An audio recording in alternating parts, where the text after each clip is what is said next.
con Melissa y Mario.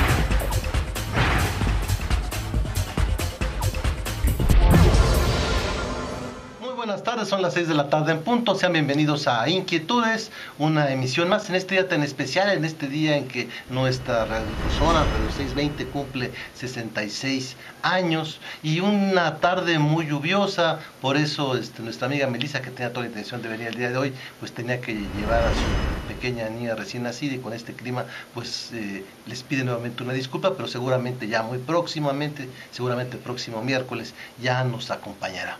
Pero hoy yo lo que crea realmente inquietud es que sentimos que el país, que la ciudadanía, que quienes van a votar, que en general el gobierno, la sociedad se encuentra sin una orientación, sin un rumbo, en realidad sin una redención, que nos sentimos como si estuviéramos caminando con un pañuelo, con una cuestión en los ojos, y que camináramos hacia pues un matorral de nopales que nos pudieran ser sumamente peligrosos. Y esto es más o menos la portada de este libro Sin Redención, Crónicas de Mejores Días, de Rafael Loret de Mola, que lo pone a competir junto con otros de sus libros. Al mismo tiempo estamos viendo que se vende el inframundo y todavía nuestro inframundo. Pero en fin, ya lo escuchó usted, tenemos el día de hoy el gran gusto de que nos acompañe nuevamente, después de varios meses de no tener el gusto de tenerlo por aquí,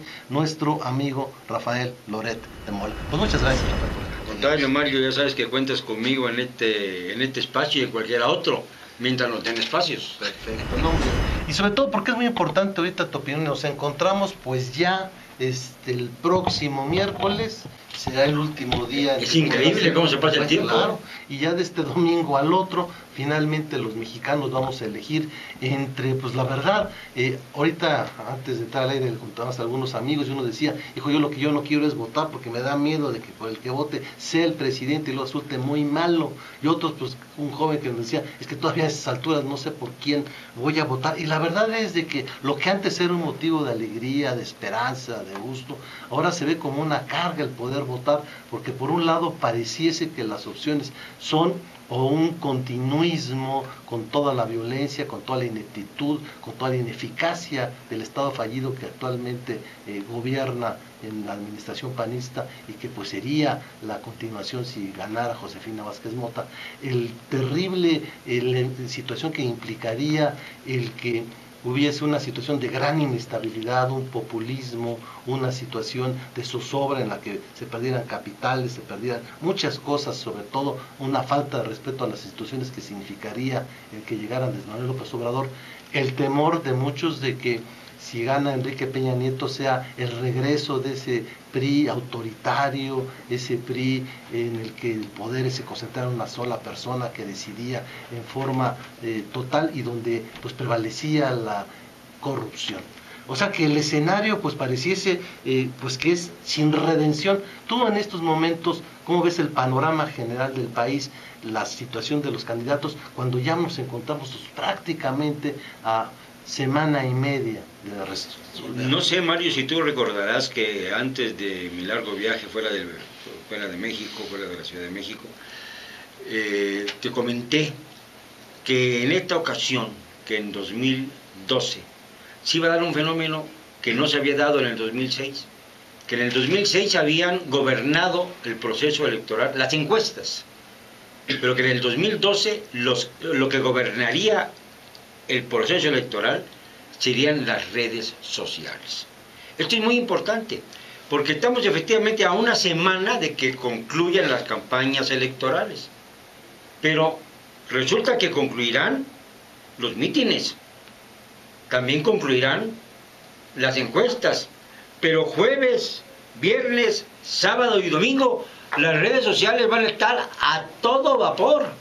Y esas van a ser las que influyen en el último momento para el elector, sobre todo para el nuevo elector, el que no se mueve de la computadora, el que no se mueve del internet, de estos internautas que ahora han capturado todo, al grado de tal de que la soberbia de los mismos llega al grado, y perdón que lo diga yo, de que primero promueven, se hacen fuertes con un grupo como este de Yo Soy el número 132, Y resulta que luego desalojan y no permiten que los medios televisivos cubran el debate al que ellos habían convocado, restándole la fuerza que pudo haber tenido a través de los medios de comunicación. Evidentemente esto es una contradicción que de modo alguno refleja el carácter juvenil y democrático de millones de jóvenes mexicanos que no quieren ser manipulados en esta elección. Sí, mira, vamos a empezar con este último, pues todos los temas son importantes, pero este último que fue el debate precisamente del día de ayer, manejado, promovido por este grupo estudiantil del 138, sobre todo yo tengo una gran experiencia con jóvenes de más de 30 y tantos años, de estar con jóvenes precisamente de esa edad como estudiantes, y algo que a mí me ha gustado mucho pues es ver esa irrupción positiva, importante, entusiasta de los jóvenes, para no dejar solo los aspectos de la política mexicana en manos de políticos ya con todas las mañas y con todo lo negativo que puedan tener. La presencia de los jóvenes creo que es muy importante, no solo porque... No, la presencia de los jóvenes es fundamental. Exactamente. Lo que es grave, sí. Lo que es grave es que se utilice un movimiento que originalmente fue exclusivamente juvenil para fines partidistas muy distintos a los originales. Sí, esto es lo que me parece muy complicado. Sí, sobre todo porque yo además noté algo. Yo creo que es muy buena la participación de los jóvenes cuando actúan como jóvenes. Esto es, cuando actúan con una posición que podría llamar yo socrática, de preguntar, de investigar, de alguien que sabe que no sabe y que por lo tanto está preocupado por saber. En cambio, yo ayer en el debate, y empezaría con esto, a mí lo que no me gustó, por un lado, fue la actitud de pontificar, de autoritarismo incluso. Es como si los jóvenes supieran más que los candidatos. Exactamente. Y como si pudieran tutearse con la mayor naturalidad. Fíjate que yo como profesional del periodismo siempre he cuidado mucho. Incluso respecto a aquellos políticos que considero amigos, que son muy poquitos por cierto, cuando se trata de una entrevista institucional, yo procuro hablarles de usted con el respeto que merece su investidura. En España recientemente ha habido un debate de los maestros que no toleran que los alumnos de primaria se dirijan a ellos de tú, porque consideran que con eso se les resta su autoridad, tanto moral como material. Y esto representa una tendencia que parece ser muy peligrosa en todo el mundo. Sí tiene razón, fue muy negativo ver que los jóvenes estuvieran en ese tú por tú con candidatos a la presidencia de la República, pero más que desperdiciaran el tiempo para hacer preguntas que ya de hecho ya habían sido contestadas, y no preguntas que pudieran haber cuestionado seriamente a los candidatos que estaban ahí, a los presentes y también al ausente. No hubo ningún cuestionamiento de fondo, ni uno solo. Y en cambio se reducía la capacidad de réplica de los candidatos mientras se ampliaba la posibilidad de que los jóvenes se extendieran en sus exposiciones. Entonces más parecía como que estuviéramos llegando al imperio del yo soy 132 y hasta que llegue al infinito. No, el movimiento es muy positivo, yo lo aplaudo. Me gusta mucho que se modernicen las cosas, pero cuidado muchachos, que no caigan ustedes en manos de farsantes que debajo de la mesa estén llevándolos hacia el abismo, porque esto es lo que no se vale. No pueden ustedes invitar a un candidato después de haberse declarado en contra del mismo candidato. Tenemos que entender que por lógica absoluta, si ustedes se declaran antipeñistas, no pueden esperar que Peña Nieto vaya. Y miren que les está hablando alguien que no vota por el PRI hace muchísimos años. Sí. No, indudablemente, ahora, hablando de las respuestas de la participación de los candidatos, a mí lo que no me gustó fue que estuvieran muy en plan vanidoso. A mí era un yo continuo, un yoísmo. Yo en Tabasco hice, yo cuando fui secretaria de Educación, yo cuando fui secretaria de tal lado, yo en las clases he hecho esto. Era un yo de los tres. ¿Has oído alguna vez que Andrés Manuel López Obrador asuma haber cometido algún error? No, no. Y además, porque mira, yo he platicado con él varias veces y le he dicho cuáles han sido algunos de sus errores claves. Por ejemplo, yo me acuerdo que la última vez que hablé con él, que fue durante los plantones del 2006, porque después decidió considerarme dentro del círculo rojo y ya no pude entrar más a sus oficinas, pero cuando estaba ahí en los plantones del Zócalo, sí que me recibió. Y le convencí de que no podía seguir hablando de un fraude generalizado en el 2006 porque no lo había habido. Y que lo que tenía que hacer era demostrar que 4 o 5 laboratorios estatales clandestinos habían modificado el rumbo de la elección jugando con una franja de 1 millón de votantes aproximadamente, lo suficientes para distorsionar el escrutinio final. Andrés Manuel lo reconoció, lo aceptó y lo escribió. Y ya que estábamos en proceso de que saliera el libro autobiográfico de Andrés Manuel sobre este asunto, el libro testimonial, mandó decirle a la editorial Grijalvo, que fue quien se lo publicó, esto me lo contó a mí uno de los editores de Grijalvo, ya no me importa decir sus nombres porque ya estoy peleado con todos ellos, uno de ellos es Ariel Rosales, fue el que me lo dijo a mí. En el último minuto Andrés Manuel López Obrador dijo que no se publicara el capítulo en donde hablaba de los laboratorios clandestinos e insistió en el fraude global. Con esto perdió toda autoridad moral frente a sus electores, cuyos votos no fueron suficiente, ni legal, ni medianamente defendidos. Y otra vez el problema está, Rafael Loret de Mola, que estamos viendo que Andrés Manuel López Obrador va a tener un papel muy importante, pero sobre todo un papel muy importante si es que reconociera lo que parece, independientemente de que es cierto, las encuestas no definen, las encuestas simplemente pues dan una fotografía del momento, pero ya es muy claro que las últimas encuestas señalan, incluso la de Reforma, que más se festinó por ese grupo, porque acercaba mucho a López Obrador con el puntero Enrique Peña Nieto, ahora se ve que las distancias se agigantó entre ellos dos, y sin embargo, pues sigue insistiéndose el riesgo de un fraude, el señalamiento de un fraude, y también se está viendo que por el lado de Acción Nacional, Josefina Vázquez Mota, pues insiste en que... Te hago una pregunta más. ¿Quién hace el fraude electoral? O sea, cuando nos referimos al fraude electoral, estamos señalando a que hay una organización que es la que tiene el control de las elecciones y puede hacer... Tiene que ser o el IFE o el gobierno. Y yo pregunto, hace 6 años si hablamos de fraude electoral, era porque los candidatos que llegaron a la recta final era uno el oficial, Felipe Calderón, y el otro el opositor, Andrés Manuel López Obrador. Estos fueron las cabezas. O Salinas y Cárdenas en su momento. O Salinas o Cárdenas en su momento, pero bueno, en el 88. Lo importante es que en el 2006... cuando Andrés Manuel López Obrador habla de fraude, habla porque se refiere al fraude que se comete a favor del candidato oficial, a favor del candidato del gobierno, que era Felipe Calderón. Ahora la situación es totalmente distinta, porque quienes llegan en punta a esta elección, aunque las encuestas señalan una diferencia sustantiva, y esto también quiero referirme un poquito a ello, no son los que dependen del gobierno federal, sino son, digamos, los adversarios a ese gobierno. Entonces, Peña Nieto, aunque esté detrás de él Salinas de Gortari, Arturo Montiel y toda la mugre del priismo a través de tantos años, no hay que olvidar que también Andrés Manuel López Obrador ha recogido parte de esa mugre, como el inmundo de Manuel Bartlett, que está haciendo campaña en Puebla, por ejemplo. No hay que olvidar de esa situación tan delicada.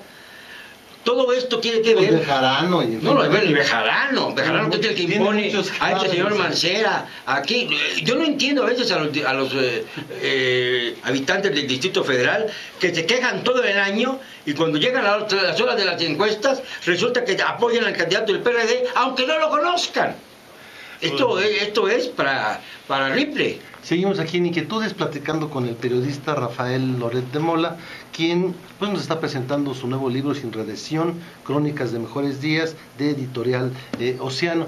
Y yo hace unos miércoles comentaba que si hace 6 años había un peligro para México, ahora veo que hay 4 peligros para México.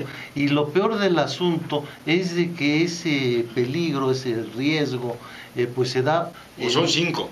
Bueno, porque también el abstencionismo es otro peligro. Eso sí también debería considerarse. Pero a mí me preocupan, Rafael, 3 momentos. Primero, lo que pase de aquí al día de la elección, lo que pase el día de la elección y lo que pueda suceder después de que se conozcan los resultados.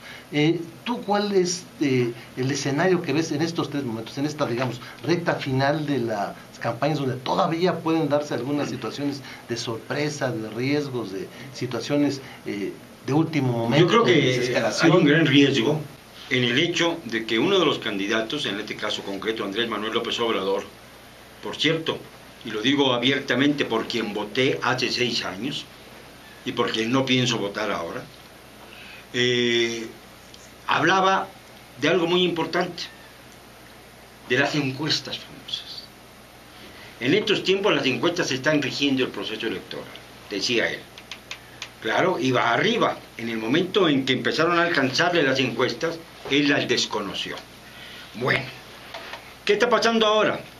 Está pasando que la mayor parte de los medios de comunicación insisten en que la ventaja de uno de los candidatos sobre Andrés Manuel López Obrador es de más de 10 puntos, en algunos casos llegan hasta 18 y 19 puntos de ventaja. Bueno, cuando escribía 2012 La Sucesión, hace ya 2 años, tuve una entrevista que para mí fue crucial para esa obra con Roy Campos, que es presidente del grupo Mitofsky, y él me decía algo muy importante: no podemos arriesgarnos, me decían los encuestadores, a mostrar cifras que después no podamos demostrar cuando ocurre el hecho. Es decir, si el día siguiente, si el 2 de julio, se da por descontado que Josefina Vázquez Mota es la ganadora por 10 puntos de ventaja, todos los que realizaron encuestas hasta este momento caerían obviamente en un vacío absoluto y perderían toda autoridad moral, perderían su empresa, vamos, porque no habría quien se atreviera a contratarlos después del desprestigio terrible que les acarrearía un pronóstico falseado. Esto es algo que hay que entender. Puede ser, y esto sí lo creo, que algunas encuestas estén, digamos, infladas en cuanto a las proporciones de ventaja entre uno y otro candidato, que si dicen que son 15 puntos de ventaja, a lo mejor son 8 o 9, pero es indiscutible que no hay ningún elemento en este momento que permita creerle a Andrés Manuel López Obrador que va arriba en las encuestas. Él dice que tiene las suyas, no menciona cuál es la empresa, no menciona de qué manera llegaron a esos números, no menciona cómo se realizaron estas encuestas que él tiene. Esto, independientemente de las simpatías o antipatías que nos produzca Andrés Manuel López Obrador, es un gravísimo acto de irresponsabilidad, porque está poniendo a la ciudadanía en el trance de quererle creer a Andrés Manuel que va arriba cuando no tiene forma de demostrarlo.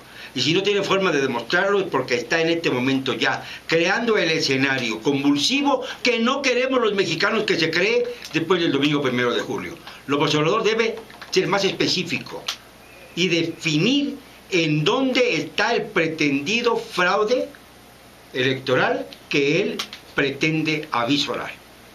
Ahora, aquí el problema es que, por ejemplo, vemos elecciones que han sido muy importantes, por ejemplo, el caso de España, que te tocó conocerlo muy de cerca, en donde, bueno, finalmente el que estaba en funciones reconoce pues que es derrotado en su partido, y el que pierde reconoce sin ningún problema. En el caso de Francia lo mismo, son 5 puntos de diferencia, y el presidente en funciones pues reconoce que le gana a su opositor. Aquí el problema es que estamos ya en la casi seguridad de que difícilmente los que pierdan, que todo apunta que serían Josefina Vázquez Mota y Andrés Manuel López Obrador, reconozcan esa derrota. O sea, aquí en México, esto que sería normal en cualquier otra democracia, que el que pierde reconozca, aquí parece que no se va a dar, y que esto va a implicar que ya desde ahorita a lo que más miedo le tenemos es a los problemas postelectorales. ¿No será, Mario, que en el fondo lo que quieren es impregnarnos de miedo como en 1994 para que a la hora de las elecciones nos tiemble la mano y no sepamos por quién votar? O bien que votemos por la continuidad política, o bien que se cree un escenario de tal modo convulso que tienda a la anulación de las elecciones para prolongar el continuismo a través de un presidente interino a partir del 1 de diciembre? ¿No será esa la estrategia soterrada, subterránea, que pudiera estar siguiendo un hombre capaz de cualquier acto inmoral como es Felipe Calderón? Es decir, hay que hablar claro ya a estas alturas. El señor Calderón ya nos demostró que es capaz de hacer cualquier cosa, cualquiera. Y es muy probable que en su fuero interno esté en este momento pensando en que la única solución para asegurar el continuismo político sea reventando las elecciones con la complicidad de Andrés Manuel López Obrador. Esto me parece muy grave. O bien, a lo mejor está jugando la estrategia de Ernesto Zedillo. Vamos a irnos a la parte, digamos, menos amarga de la historia. Tú sabes muy bien que Ernesto Zedillo es uno de los grandes consejeros de Felipe Calderón. Aquí, como Salinas tuvo nexos con los Fox, Zedillo ha tenido una relevancia impresionante con Felipe Calderón. Lo importante de esto, Mario, es que si Felipe Calderón sigue la estrategia de Zedillo, es decir, de apoyar debajo del agua al candidato de otro partido para quedar bien con los intereses norteamericanos, que ya dieron pauta a favor de este, entonces lo que está haciendo es inhibir la posibilidad de que Josefina crezca, que ya no creo que crezca, pero lo curioso es que lo ha hecho a través de sus famosos operadores de importación, los catalanes Solar y Requer, estos personajes nefastos, que yo creo que son peores que los del equipo ese Barça. Debo decir que han sido los que están maniobrando detrás de Josefina para exhibirla y no exhibirla, meterla en el lío del cuchicuchi, sacarla de ahí, volverla a meter en otro lío, o decir, el cuchicuchi es una secuencia del chachalaca, si estamos hablando en términos de cronología política. Y desgraciadamente, Mario, aquí no veo yo nada serio. Bueno, yo decía que ayer escuché una entrevista López Dóriga con el presidente Felipe Calderón, en el cual se veía a un Felipe Calderón pues dispuesto a aceptar la derrota de su partido, incluso hablando de formas muy positivas del apoyo que recibió, sobre todo para su toma de posesión de parte del PRI, y esto a muchos nos hace pensar de que esa segunda opción, de que en un momento determinado esté buscando una situación tipo Zedillo, esto es, reconocer en un momento determinado el triunfo del partido opositor, en este caso del PRI, con el propósito de que pues tenga una situación como la que en su momento tuvo Zedillo, de tener una imagen de demócrata y al mismo tiempo pues una protección del gobierno que entrara, como fue también el caso de Zedillo, y que en este momento a lo mejor ya hay una cierta situación de negociación de Calderón, pero a espaldas precisamente de Josefina Vázquez Mota, y que esto explicaría que en un momento determinado a lo mejor lo que no se diera es que Josefina Vázquez Mota se comportara como en su momento la Bastida, que finalmente después de que Zedillo reconoce el triunfo de Fox, pues ya la Bastida también lo hace. Aquí incluso el riesgo es de que el presidente Calderón sí pudiese en un momento reconocer el triunfo de Peña Nieto, pero que su candidata... El triunfo de Peña Nieto o de quien lo obtenga, vamos a darle el privilegio de la duda. Sí, pero dejo la duda, pero digamos, pasados un poco, sin caer desde luego en lo que dijo Vicente Fox ayer, de que ya esta arroz ya se coció. Vicente Fox no tiene ninguna autoridad moral, sí. Y yo creo que los comunicadores deberíamos olvidarnos de decir su nombre al público, porque ya nos cansamos de hablar de un personaje siniestro en la historia de este país. Sí, pero vamos, me refiero a que coincide que no se puede decir que esta arroz ya se coció, pero digamos, lo más lógico, lo más probable, lo más posible es que suceda esto. Aquí lo que vemos mucho es de que no vamos a tener un resultado que sea aceptado por quienes pierdan, y eso es lo que para mí es grave en una democracia, que en un momento no podamos tener la tranquilidad de que, bueno, terminó el proceso electoral, cada quien regresa a sus actividades normales y no nos enfrentamos a una situación como la de hace 6 años, de que nos tomaron, pasó la reforma, que hubo una serie de dudas y que entró el que entró como presidente con una gran lápida de ilegalidad, de dudas, de incluso pues, ser calificado como espurio. Fíjate, Mario, me acaban de pasar aquí de cabina un anónimo. Como anónimo hay que considerarlo. Y el anónimo dice, entre otras cosas, que cuando se habla del fraude, hay que mencionar que hay boletas marcadas por el PRI a cambio de 1,000 pesos.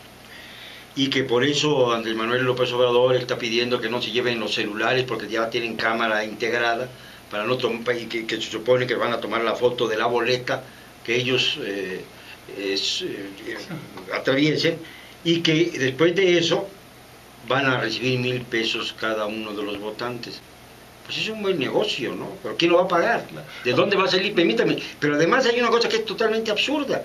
Basta una foto para multiplicarla millones de veces. Y entonces millones de veces cobrarían los 1,000 pesos. O sea, no, me parece que esto no tiene sentido, ¿no? Es que, y la otra cosa acerca de que los encuestadores, si se ven exhibidos, lo único que hacen es cambiar de empresa y crear otra, me parece tan absurdo como la primera parte de la participación de este anónimo personaje, porque resulta que los que se desprestigian no son nada más las empresas, también las encuestadoras. Por ejemplo, hace un momento hablaba yo de Mitofsky. Claro. Si Mitofsky hace el ridículo, Roy Campos no encuentra empleo ni en el Monte de Piedad. Bueno, vamos a un breve corte y seguimos en estos temas que no son polémicos, no necesariamente estamos de acuerdo en todo lo que está diciendo nuestro amigo Rafael Arremola, pero vamos a un breve corte y regresamos. Son las 6 de la tarde con 35 minutos, seguimos en el programa Inquietudes. Les recuerdo que se comentaba que Melissa, por cuestiones de clima, cuestiones de que tenía que llevar a su niño al pediatra, no nos pudo acompañar hoy, pero estamos platicando con el periodista siempre polémico, siempre generador de comentarios a favor y en contra, Rafael Loret de Mola. Tenemos llamadas. Norberto Zapata de las Cabañas Tepozotlán, los felicito por los 66 años de la estación y por la permanencia de su programa. Javier González de Iztapalapa, el que la gente busque al PRD es porque la gente busca la alternancia, pero justamente estamos hablando de la situación del PRD en donde no ha habido alternancia, o sea, en el Distrito Federal, donde ahí sí claramente, pues ya yo creo que ahí sí no hay mayores dudas.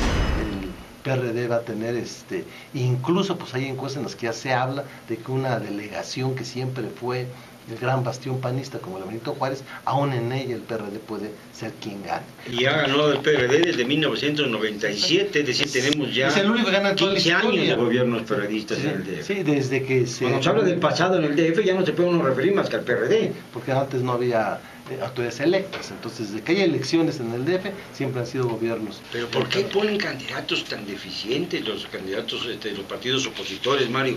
Yo no puedo entender, por ejemplo, que se haya repetido la candidatura de Beatriz Paredes, una mujer que ya demostró traicionarlo todo, traicionó su propio partido en Tlaxcala. Los dos gobernadores anteriores de Tlaxcala fueron presidentes del PRI durante el tiempo en que ella fue gobernadora de Tlaxcala. Luego, en el 2010, fue evidente su traición en el caso de Baja California Sur. A pesar del esfuerzo de muchos priistas por evitar la hecatombe, acabó el PAN ganando una plaza en donde generalmente se vota por la izquierda, porque no recuperaron la posibilidad de que Covarrubias, el gobernador actual, pudiera integrarse al PRI como inicialmente quería. Ahí echaron a la basura esta posibilidad por un capricho de Beatriz Paredes. Ya había perdido hace 6 años de forma abrumadora. ¿Cómo es? ¿A quién se le ocurrió volverla a designar? Habría otras posibilidades, muchas otras posibilidades. Imagínate, por ejemplo, Mario, que el candidato del PRI hubiera sido Mario Fabio Beltrones, o hubiera sido el propio Mancera, porque originalmente el PRI buscó a Mancera. Y ya cuando se dieron cuenta los periodistas de que podían cooptar los priistas a Mancera, lo lanzan con la intervención del muy honorable, decente y santo René Bejarano. Bueno, habla el señor Hernández de la Constitución de 1917 porque le cuesta trabajo al señor Loret entender que el fraude es evidente. Juntando 10 personas del PRI, les dan un aparato electrodoméstico, a mí me invitaron y me quitaron mi credencial. Entonces la pueden quitar, digo, pues, en tu caso denuncias, le quitaron la credencial, porque eso desde luego sería un delito. Es asqueroso el PRI, no queremos al PRI, soy apartidista. Bueno, hay una cosa que hay que comentar, Mario, que el amable radioescucha se vaya a equivocar. Yo no he dicho nunca que no haya posibilidad de fraude. Tanto hace 6 años como ahora, sostengo que el fraude se puede realizar, a diferencia de lo que dicen personajes como José Goldenberg, para quien el fraude es imposible. Yo no lo creo.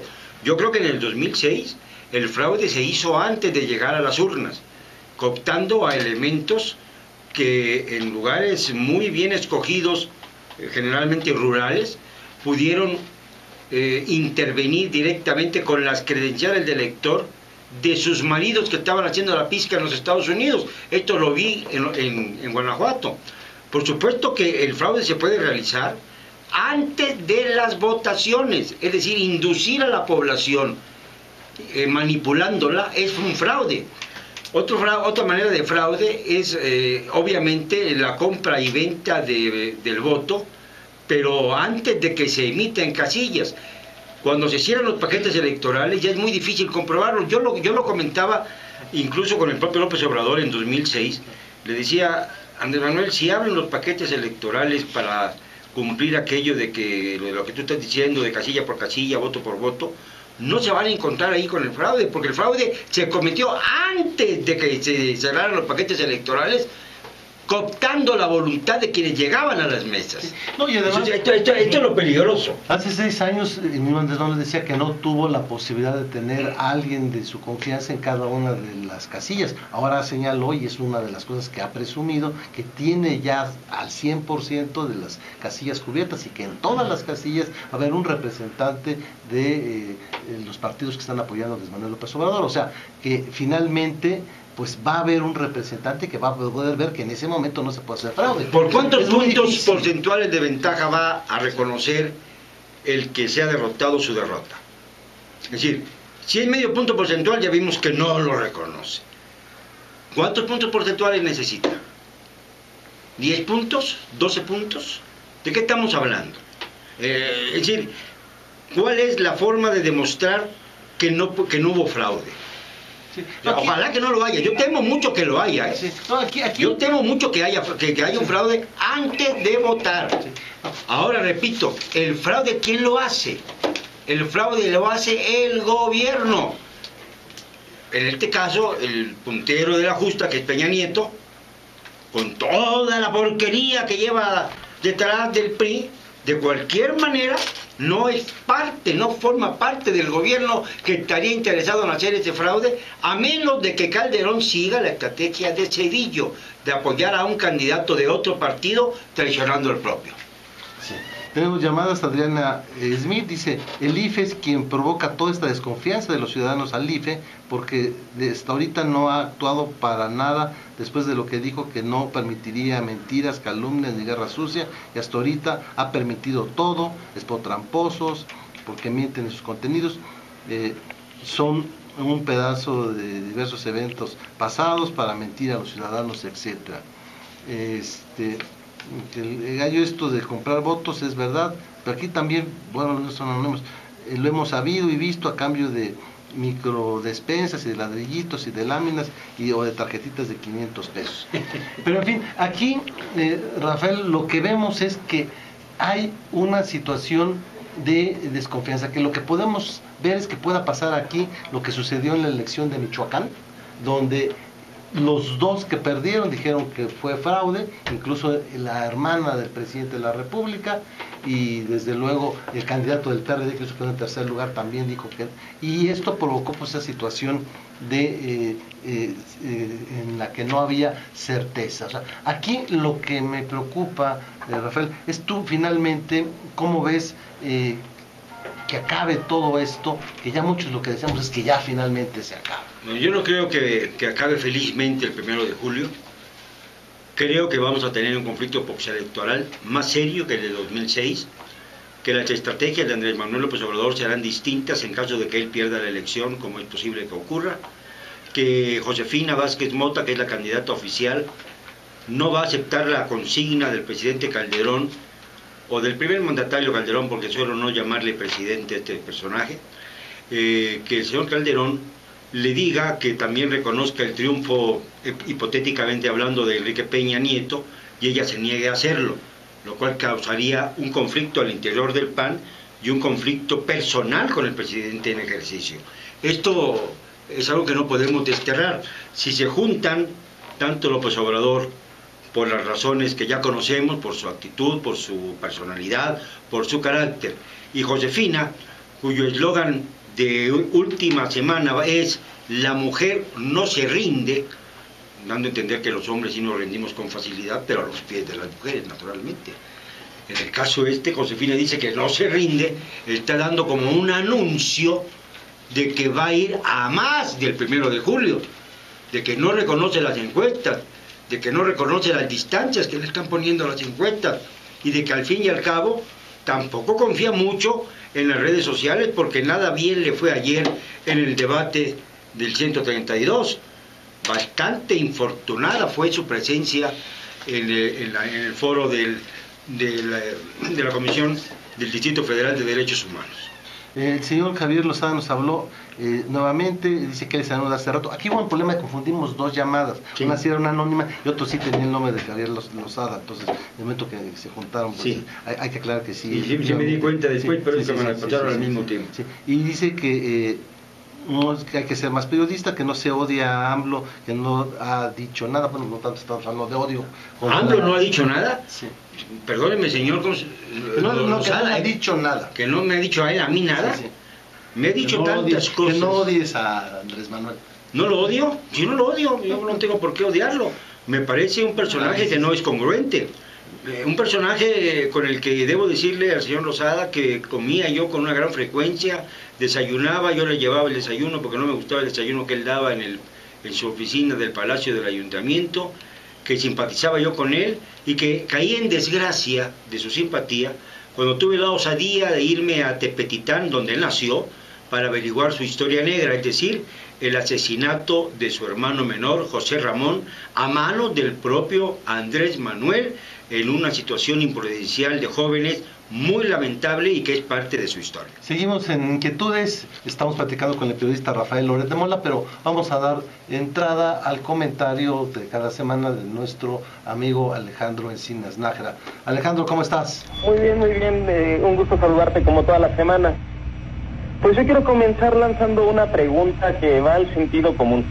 Suponiendo que es cierta la encuesta del Excelsior que ubica a López Obrador en tercer lugar, o la de Milenio, que bueno, al paso que va, culminará otorgándole 103 puntos porcentuales de preferencias a Peña Nieto, la pregunta es, ¿no es curioso que la guerra sucia del PRI y del PAN se dirija hacia el candidato menos competitivo? ¿No sería pasarse de lanza o bien actuar con una rudeza innecesaria? Yo creo que en los cuartos de guerra, tanto de Peña Nieto y Vázquez Mota, están siendo recorridos por un temor. Ya la opción progresista que encabeza López Obrador está encendiendo focos rojos, porque por más que ciertas encuestas lo coloquen en el tercer lugar, la estrategia de ambos candidatos conservadores los delata. Como les había dicho en anteriores ocasiones, dime qué estrategia sigue y te diré en qué lugar te encuentras. Y yo creo que lo que estamos viendo en estas últimas semanas es que nuevamente el dinosaurio está herido y cuando lo hieren da coletazos muy fuertes. Y todavía en nuestra democracia hay quienes esparcen miedo porque tienen miedo a que la gente tome una decisión democrática. Y pese a todo ya se acerca la hora de las urnas y yo creo que lo importante aquí es hacer un llamado a votar desde la libertad de conciencia, sin miedo, con decisión y sobre todo contando con mucha información. También el llamado es a amarrarle las manos a los mapaches electorales, a defender el voto, es decir, no solo confiar ciegamente en el IFE, sino colaborar con el IFE para que tengamos comicios limpios y equitativos, a rechazar que los partidos lucren electoralmente con la pobreza y las necesidades apremiantes de amplísimas franjas de la población mexicana, y sobre todo hay que hacer un llamado a que sea el voto de los ciudadanos y solo el voto de los ciudadanos el factor que elija a los futuros representantes populares. Yo creo que el ejemplo a seguir es el de las juventudes que despertaron colectivamente de un letargo que duró décadas, pero yo creo que ya ha llegado la hora, ahora sí, Mario, de que la ciudadanía cambie el curso de nuestra historia a través de la vía electoral, es decir, que logremos realmente consolidar o culminar, dar por culminada nuestra transición y ya comenzar de una vez por todas a consolidar nuestra democracia. Pues muchas gracias, Alejandro, estamos en contacto. Que estés muy bien, hasta luego. Pues el comentario de Alejandro Encinas, como sabemos es uno de los dirigentes precisamente del movimiento que apoyan desde Manuel López Obrador, Morena en la parte juvenil y estudiantil. Rafael, pues nos quedan ya muy pocos minutos, me gustaría una especie de gran conclusión, de comentario amplio final. Bueno, creo que nos debemos quitar todos los ciudadanos esa crispación que una vez más está dominando nuestro interior. Ningún candidato es perfecto, ningún ser humano lo es. Tenemos que aceptar lo que está en juego. Hay que analizar a uno y a otro en cuanto a virtudes y defectos. Yo siempre he sostenido que los candidatos nunca hablan de sus defectos, y entonces nos quedamos todos con un medio perfil de cada uno de ellos, porque solamente conocemos sus virtudes a través de su propia voz. Creo que hay cualidades en Josefina Vázquez Mota muy importantes. Creo que hay cualidades en Andrés Manuel López Obrador, lo he sostenido siempre, muy importante. Y creo también que Enrique Peña Nieto tiene cualidades importantes en cuanto a su posición política. Como los tres también tienen defectos gravísimos. Uno, el ser heredero de una antigua mafia que no ha podido renovarse.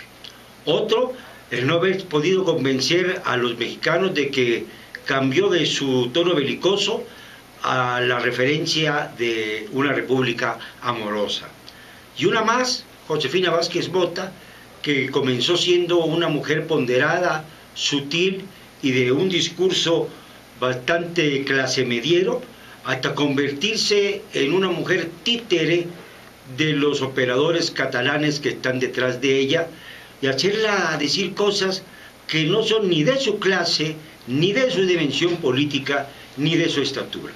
Creo que los tres han cometido graves errores. Fíjate qué curioso, los tres candidatos con posibilidades de llegar a la presidencia, en lugar de crecer durante las campañas como suele ocurrir, han decrecido. Y entonces nosotros, los ciudadanos, vamos a tener una tarea doble, la tarea de analizar los verdaderos perfiles de cada uno de ellos y votar en consecuencia. Si buscamos el candidato perfecto, vamos a perder el tiempo. Habló Sandra González, dice, me da miedo la forma en que habla Rafael Loret, más ahora que se acercan las elecciones, por tanto fraude, por la manera en cómo se expresa del presidente. Creo que hablar pues no es motivo para dar miedo, no. Es miedo lo que puede pasar en el país. Lo menos que quisiera yo es darles miedo, lo más que me interesa es que todos tengamos los pies bien puestos sobre la tierra y analizar quiénes nos han engañado y por qué, y quiénes no nos han engañado y por qué también. Claro, y hablar de los ruidos no implica el desear que esto suceda, al contrario, creo que evitar precisamente. Bueno, lo que pasa es que ya llegó el momento de comenzar el juicio histórico, claro, sobre un personaje que es Felipe Calderón, que está entregando muy malas cuentas, aunque lo haya felicitado Obama en la cumbre de los 20. También habla felicidades por el 66 aniversario, Mario, el modelo económico tiene 30 años, conviene que cambie y continúe. ¿Y qué partido pretende que sea el del cambio? Pues curiosamente todos los partidos se dicen del cambio, pero realmente, ¿cuál partido, cuál opción sería la del cambio o cuál? Porque incluso realmente lo que estamos viendo, Rafael de Mola, es de que la mayoría vamos a votar no porque consideremos mejor, sino porque consideremos el menos malo. No, ¿qué es el cambio? El cambio lo representa a este señor que salió ayer por televisión diciendo que se inscribió como presidente ciudadano y como trabajo podía hablar. ¿Ese es el cambio? O sea, ¿qué es lo que vemos como cambio? Esto es muy importante establecerlo. El cambio, ¿qué significa el cambio? Es decir, pasar de la derecha a la izquierda dramáticamente. ¿Eso queremos? ¿Acabar con las instituciones actuales y crear otras? ¿Eso queremos?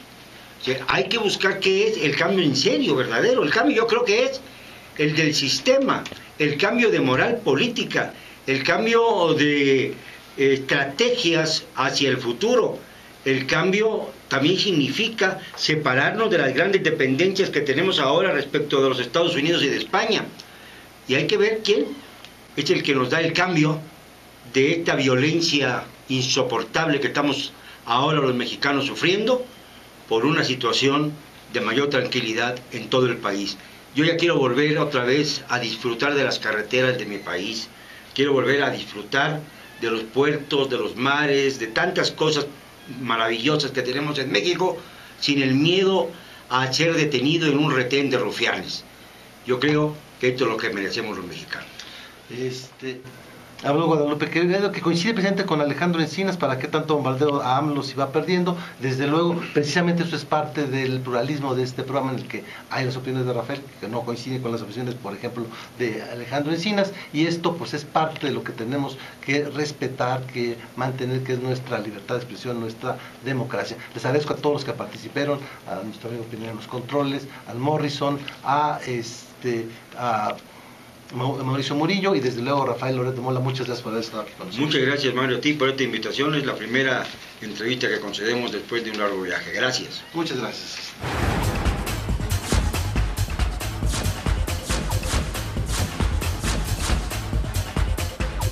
Inquietudes.